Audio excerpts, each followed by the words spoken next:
Hello, Patricia O'Connor and one Frida Reba Darcy here. And while young Frida hangs out on her perch, what a little doll.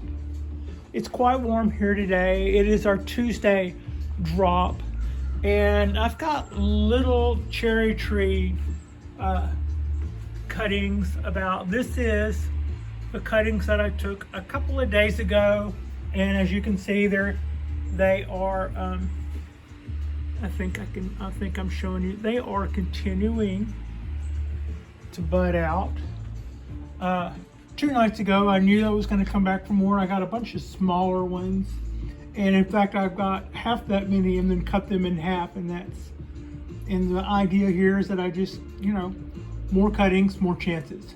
And these are smaller cuttings, and I keep them moist. I spray them every day, and I make sure that mixture, that soil mix, which is moss and some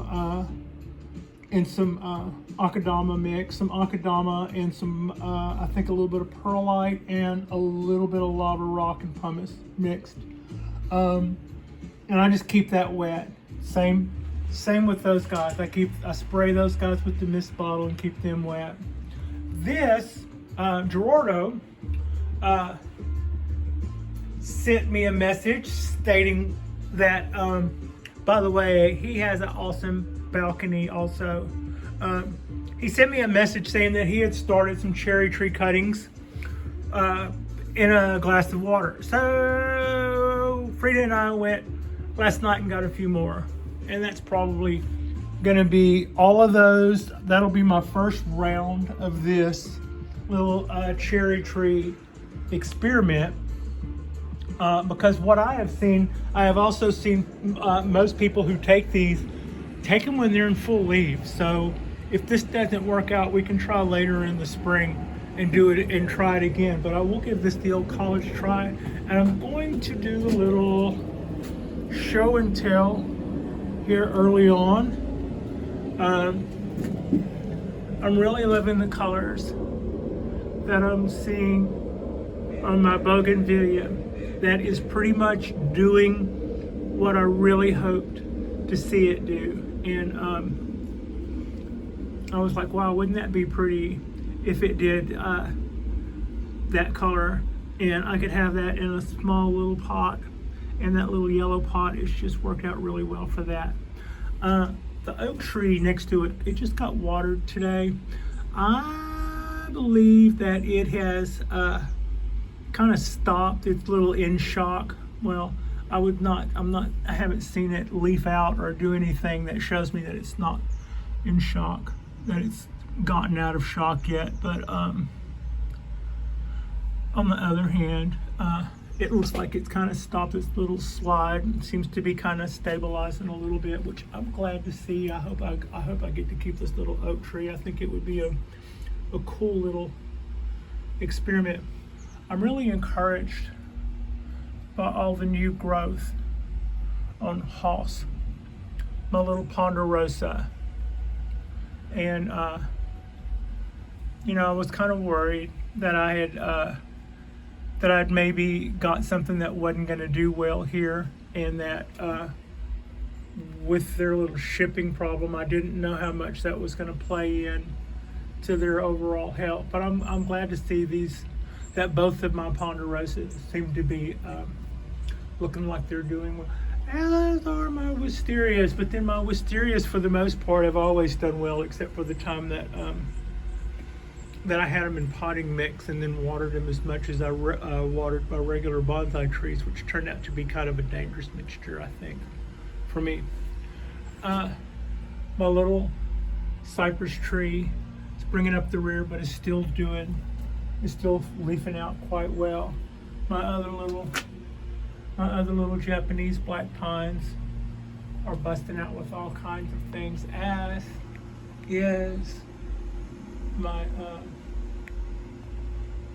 coastal oak,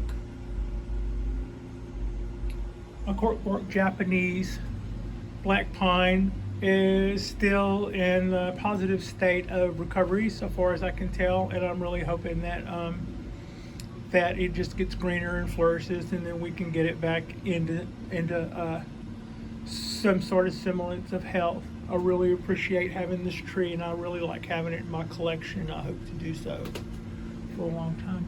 Now, my 17-year from seed black pine is taken to the balcony nicely. I think we're doing pretty well with it. It's got showing signs of vigorous new growth, and everything looks to be going okay. My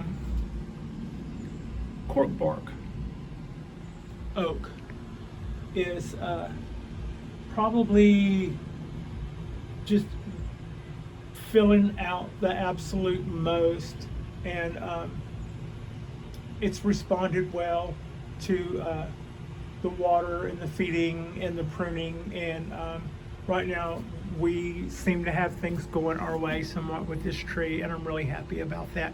It's also facing, this is the front of that tree, it's facing us somewhat. As I said earlier with the ponderosas, our ponderosas are both showing signs of nice growth, and they're doing pretty well. Look at that pool. You can almost see that it almost looks hot down there, doesn't it?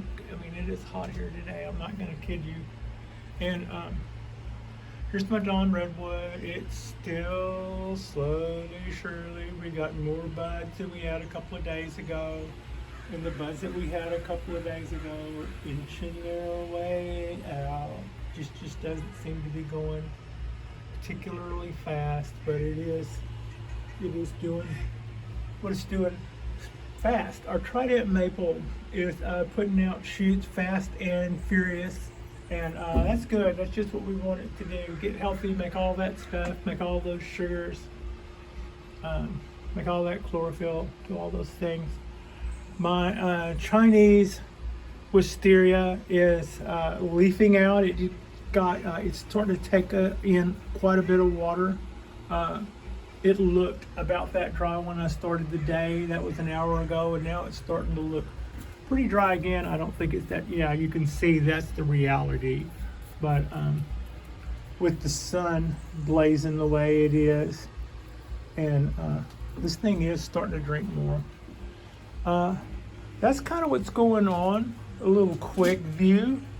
I'm encouraged by the prospect of having a bunch of what I think are probably going to be pink, beautiful little pink cherry trees. If I get a couple out of there, I would like to have a small, tiny little forest. I see maybe something that's like a windswept little row of trees all leaning one particular way or something. I think that would be so cool. I've spent the morning kind of looking over my cypress trees. This side here is starting to look almost bleached from the sun. That's a pretty good indication that this part is probably about to split and crack, because it'll become bark here in a minute. You can kind of see where it's already starting to split there, and there'll be some of this orange to be seen underneath it, or the red as they call it. It'll be cool to watch this tree become crackly like its older sister next to it. But I was kind of wanting to discuss something here. As you can see, these 2 leaders, this one comes up pretty tall. I've talked about this one before. This was the bigger one of the 2. It's probably, maybe a third thicker, but it also bananas out. You can also see how when I got this tree, it was solid across here because I did this cut, but it did have these 2 leaders. This one continued to go up about this tall, and this one, you can kind of still see that cut where it was. It came out like that as well. So when this shoot came up straighter, I went with it and chopped that one back.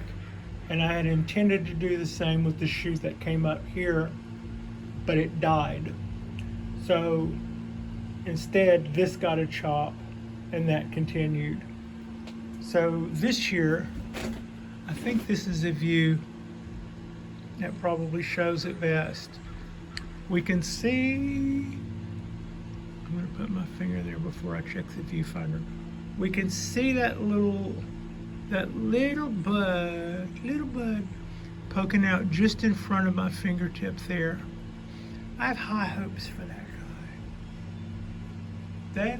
That's our new queen in waiting. That's going to be the leader. I will do everything I can do to encourage that to come out and up. And at some point, we'll chop this back to there, making use, or close to that, because it'll be our new leader, right? But we'll still be making use of the fatter part of this girth that we had. So I won't be necessarily starting over from there. I'll still have that the base of last year's growth, I think is what I'm trying to say, is what that'll be still coming out of, which will be beneficial. Could also do maybe a little cleanup on this side. But that really excites me. That is going to take the two leaders coming up cleaner and straighter on that tree. And I don't think it would kill it necessarily to have it do a natural curve out and back. But if I had my choice, I would rather that kind of try to keep I know I keep talking about how straight and stuff, but I really see this as a cool thing on here at this part of it. We'll have curves. We'll have curves in other places.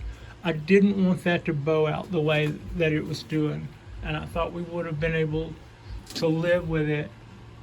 But the more I see that little bud come out, the more excited I get over what to everybody else's way would be almost nothing, but I see great things in that little bud. So yeah, I'm pretty happy about that opportunity. And I'm also was thinking today about energy. It's probably important to keep energy. It's, you should maybe take the tree and think of it as thirds or halves or something. And do we have any energy on this side of the tree going currently? Not a lot. Not a lot. Closest thing we have to energy on this side of the tree starts up here. So with everything else budding out, I'm not seeing anything over here starting to bud out until we get to here. So young here, but I'm thinking about energy. That's not really a big major thing, but I will encourage anything that wants to come out along here a little. I've got some buds coming out here. I've got some buds coming out here. I've got some buds coming out here. And then I have some more buds. I can't see I got some more buds coming out right here. And then these two limbs, which I'm going to pick one of those as the keeper because they're too close together, but I'm not that worried about it right now. So in other words, I feel like I've got good energy on that side. I feel like I've got some energy on that side. I feel like it's kind of late in the game, but I've got some energy on this side. This little tree has more energy on all four sides. And why am I talking about energy on the sides? everything's going okay. And when everything is going okay, it's a good time to actually stop and think about that and appreciate the parts where things are going relatively okay. And we want to encourage more of that. So the little sprouts that are coming out here and over here, we want to make sure we've got energy going on all four sides of all three trees as much as possible. In other words, the first thing that comes popping out here, I'm not necessarily just going to go knocking it right back off. I want to make sure that there's flow going. I'm liking that. There's at least some here. We're kind of lacking on this side. We're kind of lacking on the back side. So, and we're kind of lacking on this face side for this tree. So far, that's not really showing that that's going to cause us any issues, and I'm only talking about it because I should be thinking about that. That way, I won't have an impulse to cut something off. If I think that it might leave a little mark or something, probably better to leave a little mark that we could get some rollover to take care of in a minute. If it still encourages those veins on those parts of the trees to continue your little run of energy. I'm finding all of this part very encouraging. I'm finding the options and the choices I have this year for my ball cypress grouping to be really very encouraging. I'm also seeing a lot of encouragement in a loosely made plan coming into place for my Cork Bark Oak. And this is a day probably tailor-made for the Ponderosa. You can get a good look at that change of direction in that trunk there. A good look at our bark and our twists. How this thing just twists around. Such a beautiful tree. We'll check our levels here. You can probably, it looks a little fuzzy to me, like it didn't quite in focus, but I think you can see that stick be damp, mateys. And it did get water 2 or 3 days ago. I think 3 days ago. So yeah, loving his system. Maybe I'm still learning the system, I don't know, but I like the idea that all of that is now based on something more than just a hunch. I hope that I have a good feel for what's going on weather-wise. But the trees tell me we've got a pretty good feel for what's going on weather-wise. We're feeling like it's warm in spring, and they're showing us that it's warm in spring. And I find that all to be pretty encouraging. God, that guy has got some bark going on. What? You can almost, well, I've heard people say you could count the rings in that bark. I don't see me counting the rings. I can't even count. I couldn't even count those trees in my little maple forest without, I mean, I was kind of giving it the old college try there, but yeah, dyslexia may not help. It helps with photography. If you're dyslexic, you should probably give photography a shot. I haven't, come to find out, I have an acute eye for abstract design, according to some sort of test that they made me take when I was a kid. What's the matter with her? Well, we're not sure, but we think she might be an artist. Oh God, no. Yeah, anyway, Some yellow leaves. No, it's nothing to worry about. We're about to start a new flush of leaves on our crocus. So I hope that you are enjoying your Tuesday as I am enjoying my Tuesday. This is going to be a little short video for me, 20 minutes short, but yeah, a little short video. Everything is coming out really strong and everything is coming out vigorous, and we're loving all of that, and we are going to allow everything to be just as vigorous as it wants and needs to be. And we hope, same for you, we hope that you're vigorous. We hope that you're thriving. My heart goes out to all the people in the world who are on the run. Yeah, I get a little moody when I hear people complaining, I guess, about gas prices. I'm like, well, are you running for Canada or Mexico for your life with your children in your arms? Then maybe, anyway. Maybe I feel a little guilty that I live in beautiful weather and it's March and everything is already leafing out, and I don't have somebody trying to take over where I live and stuff. That would so bite. Anyway, have yourself a beautiful day and enjoy yourselves and take care of one another. Our next drop will be our Thursday drop, and I hope they're making that much racket then too. I don't really care. People working, it's just the way that goes. So yeah, I appreciate you. Frida wants me to tell you that she appreciates you. Like and subscribe if you haven't gotten around to that yet. That always helps that helps our numbers and helps our logarithm. And thank you so much for watching.